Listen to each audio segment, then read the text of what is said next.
요한복음 21장 15절에서 25절까지 말씀으로 우리에게 주시는 하나님의 말씀에 함께 은혜 받기 원합니다.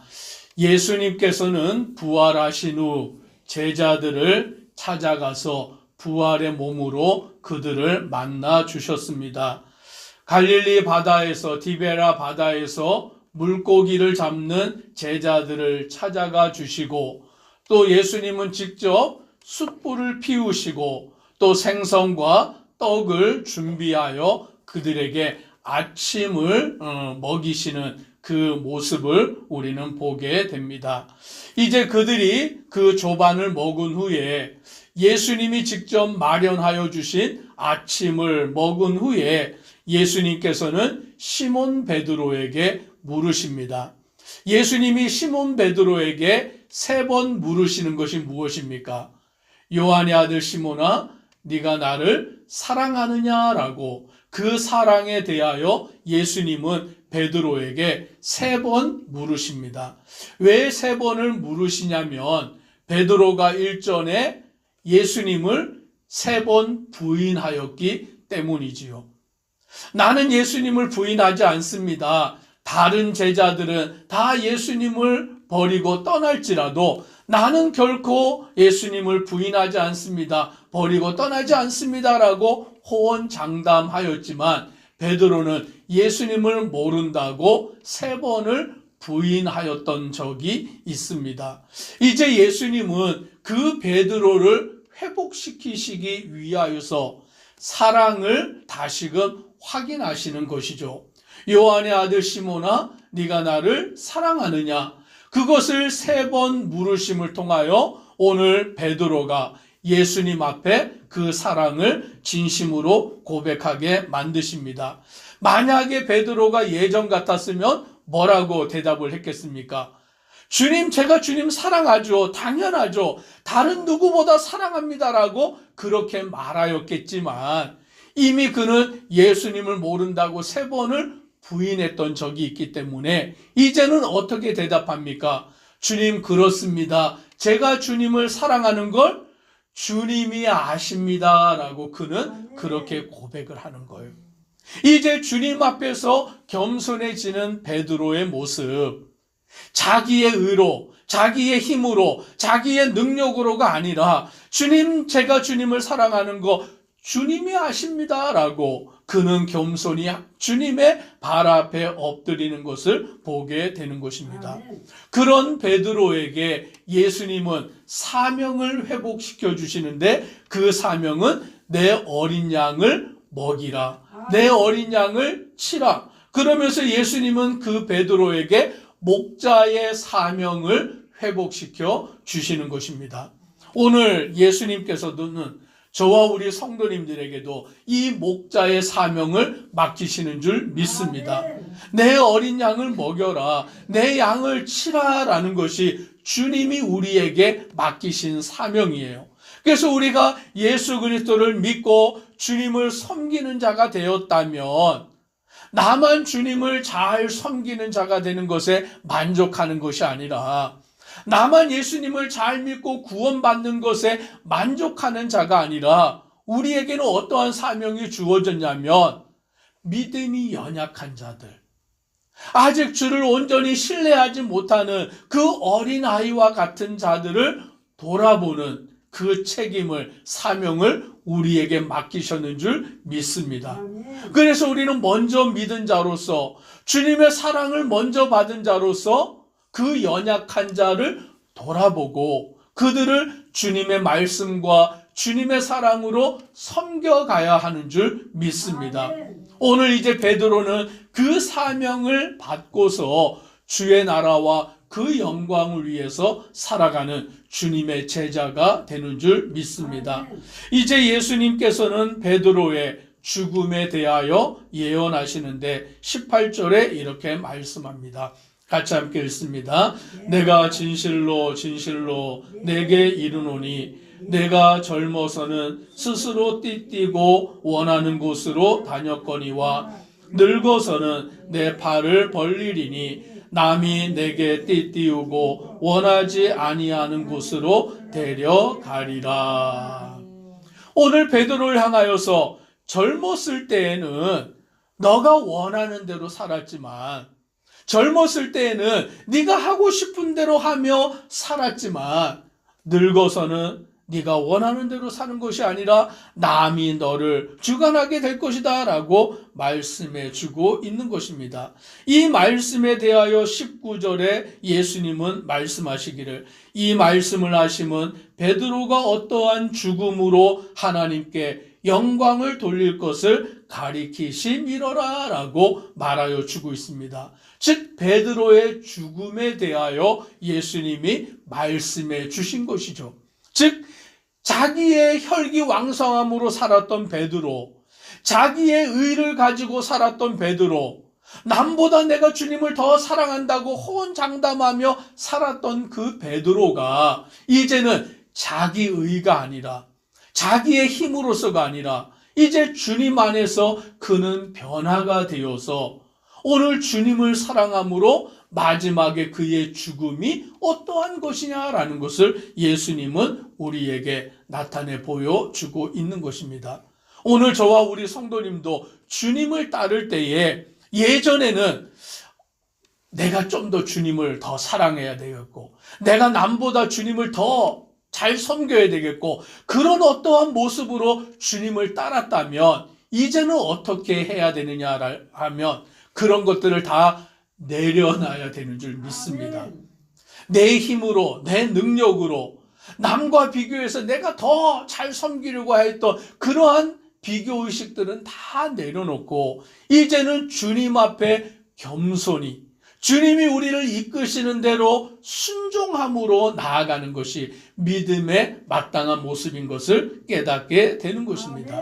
이제 예수님은 베드로에게 나를 따르라 라고 그와 같이 말씀하십니다. 그런데 지금 베드로가 예수님을 따르다가 누가 베드로의 눈에 들어왔냐면 20절에 이렇게 말씀합니다. 베드로가 돌이켜 예수께서 사랑하시는 그 제자가 따르는 것을 보니 그는 만찬석에서 예수의 품에 의지하여 주님을 파는 자가 누구 오니까 묻던 자로라. 오늘 이 제자가 누굽니까? 요한이죠. 사도 요한. 오늘 이 요한복음을 기록한 요한을 자기를 어떻게 사도 요한이 표현했냐면 자기의 이름을 드러내지 아니하고 예수께서 사랑하시는 그 제자라고 그렇게 표현합니다. 그래서 요한복음의 말씀을 이렇게 읽다 보면 베드로와 요한이 함께 이렇게 나오는 장면이 자주 등장을 합니다. 어떻게 보면 좀 라이벌과 같죠. 예수님의 제자인데 그 제자 가운데 라이벌처럼 이렇게 비춰지는 모습을 종종 보게 돼요. 베드로가 나오면 요한이 나오고 요한이 나오면 베드로가 나오는 장면들이 종종 있습니다. 그런데 지금 베드로가 예수님을 따르는, 예수님께서 베드로에게 너는 나를 따르라 라는 그 말씀 가운데서 베드로가 예수님을 따르다가 누가 자기의 눈에 들어왔냐면 예수님이 사랑하시는 그 제자, 즉 요한이 자기의 눈에 들어온 거예요. 그러다 보니까 베드로가 예수님 앞에 뭐라고 이제 질문을 드리냐면 21절에 이렇게 말씀합니다. 같이 읽습니다. 이에 베드로가 그를 보고 예수께 여짜오되 주님, 이 사람은 어떻게 되겠사옵나이까? 지금 베드로가 뭐가 궁금한 거예요? 요한은 어떻게 되겠습니까? 예수님이 자기에 대해서 말씀해 주셨잖아요. 너가 젊었을 때는 네가 원하는 대로 살았지만 늙어서는 남이 너를 이제 이끌어갈 것이다. 즉 베드로의 죽음이 어떻게 될 것인가를 말씀해 주시니까 베드로가 누가 의식이 됐냐면 예수님이 사랑하시는 제자 요한이 의식이 된 거예요. 주님, 그러면 이 제자는 어떻게 되겠습니까? 이 사람은 어떻게 되겠사옵나이까? 라고 예수님 앞에 질문을 하게 되는 것이죠.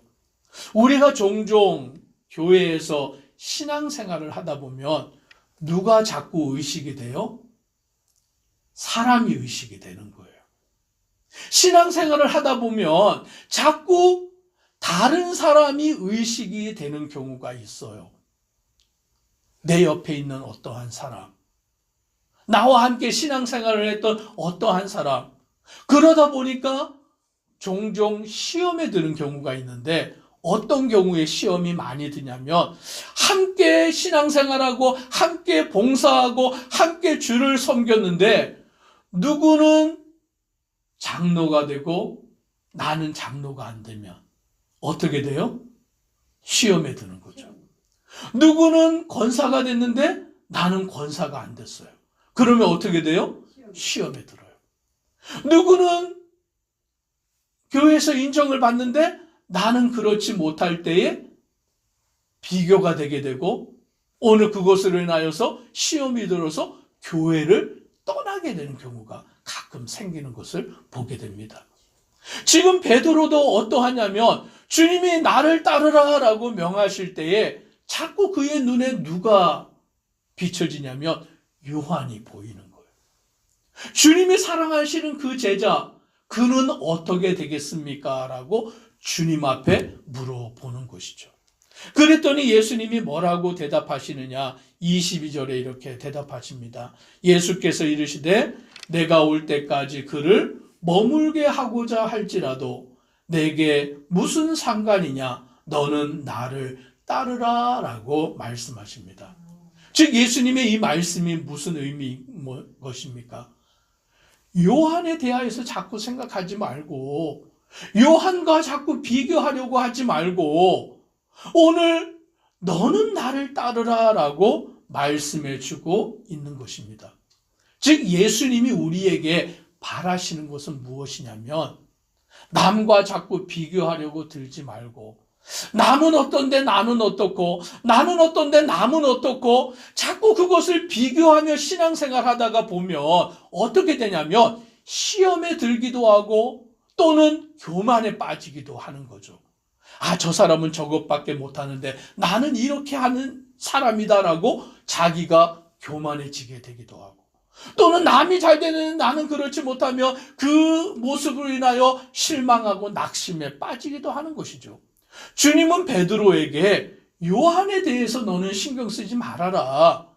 너에게 주어진 사명이 있고 요한에게 주어진 사명이 있다라고 주님이 말씀하시는 거예요. 그 사명이 무엇입니까? 베드로는 주님을 따르다가 십자가에 죽는데 기록에 따르면 거꾸로 달려서 죽었다고 그러죠. 그런데 사도 요한은 어떻게 됩니까? 사도 요한은 그렇게 죽지 않았잖아요. 제자들 가운데 가장 오래 살아남아서 이 요한은 밤모섬으로 귀향을 가가지고 그 밤모섬에서 무엇을 기록합니까? 요한계시록의 말씀을 기록하잖아요. 하나님의 말씀을 기록하는 그와 같은 사명을 받은 것이죠. 그래서 24절에 보니까 이렇게 말씀합니다. 같이 읽습니다. 이 일들을 증언하고 이 일들을 기록한 제자가 이 사람이라 우리는 그의 증언이 참된 줄 아노라. 이 사람이 누굽니까? 요한이죠. 요한이 요한복음도 기록하고 요한일서, 2서, 3서도 기록하고 요한계시록도 기록하고 예수님의 그 일에 대하여 증언하는 사명을 받아서 그 말씀을 기록하는 일을 이룬 자가 요한이다라는 거예요. 그러니까 하나님은 우리에게 주신 사명이 사람마다 다 다르다라는 거예요. 그런데 우리는 자꾸 내게 주신 사명을 바라보는 게 아니라 다른 사람이 받은 사명을 보고 다른 사람이 하는 일들을 바라보고 그 사람과 자꾸 비교하는 경우가 생긴다라는 것이죠. 주님은 베드로에게 그렇게 할 필요가 없다라고 말씀하십니다. 너는 나를 따르라. 내가 너에게 모양의 사명을 맡겼노라. 내가 너를 사랑하노라. 주님이 우리에게 이렇게 말씀해 주고 있는 줄 믿습니다. 오늘 우리는 주님을 진정으로 사랑하고 주님이 내게 맡겨주신 그 사명을 따라 주님의 그 길을 따라가는 믿음의 성도 되기를 주의 이름으로 축복합니다. 기도드리겠습니다. 사랑의 하나님, 하나님의 그 크신 은혜와 사랑에 감사합니다. 주님을 3번 모른다고 부인하였던 베드로에게 예수님은 3번 네가 나를 사랑하느냐 물으시며 베드로의 사랑을 다시 회복시켜 주시고 그 베드로에게 모양의 사명을 맡기시는 것을 보게 됩니다. 우리를 향하신 주님의 선하시고 온전하신 뜻을 깨닫고 오직 주님의 사랑 가운데서 그 사명을 이루어가는 믿음의 성도 되도록 은혜 더하여 주옵소서. 예수님 이름으로 기도드리옵나이다. 아멘.